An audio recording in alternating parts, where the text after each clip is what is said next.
We also have the hadith as well, that the hadith is in the Musnad Imam Ahmed, that the Prophet ﷺ said, a man shall be given the oath of allegiance between the rukn and the maqam. A man shall be given the oath of allegiance between rukn yamani and the maqam, and no one shall attack the Kaaba except its own people.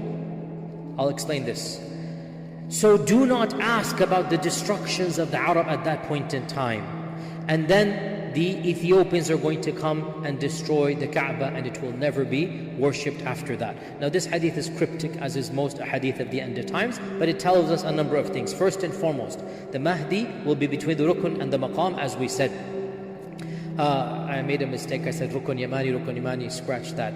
When the Prophet said rukun, he means Hajar Aswad. Sorry, my mistake. My mind wasn't thinking. Whenever the rukun is mentioned, it's the Hajar Aswad. So between the Hajar Aswad and the Maqam Ibrahim. So between the Hajar Aswad and the Maqam Ibrahim. In the time of the Prophet ﷺ, you all know Maqam Ibrahim, right? You all know Maqam Ibrahim. In the time of the Prophet ﷺ, the Maqam Ibrahim was attached to the Kaaba. It was connected to the Kaaba. So there was the space of 5 feet between the Hajar Aswad and the Maqam Ibrahim. Umar ibn al-Khattab, one year he was doing Hajj, and he saw all of the crowd jostling and shoving, and the Maqam was making it difficult. So he said, you know what, I'll make life easier for them. I will make the Maqam some distance so that the Hujjaj can fit between the house of Allah and the Maqam Ibrahim.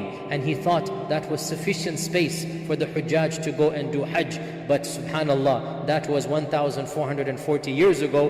And now, as you know, the Maqam, even in low season, even if you go at 3 a.m. in the month of February, you will still find people, packed between the maqam and whatnot. So this is the sunnah of Umar ibn Khattab, that he moved the maqam back. Otherwise, the maqam was connected to the Kaaba. Anyway, what is the phrase, and none shall attack the Kaaba except its own people? This is a blessing from Allah and a sadness to us. The blessing from Allah: no non-Muslim army will ever attack Mecca. Alhamdulillah. This is a blessing from Allah. Let all these Islamophobes give their false memes and threats and whatnot. No non-Muslim army will ever even attempt to attack Mecca. It's not going to happen. As long as there are Muslims in this world, Mecca will never be attacked by non-Muslims. But who will attack Mecca? وَلَنْ يَسْتَحِلَّ الْبَيْتَ إِلَّا أَهْلُهُ. Its own Ahl will attack Mecca.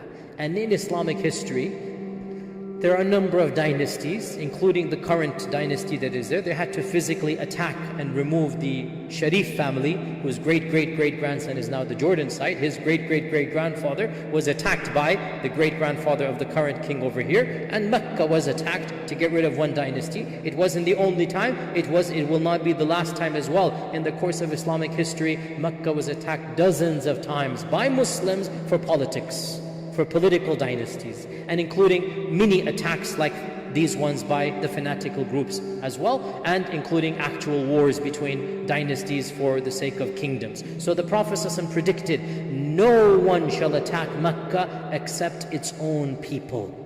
And this is sadness for us, but at least some comfort that externally Allah will protect the Kaaba. Until there are no Muslims left in the earth. When there are no Muslims left, then what's going to happen?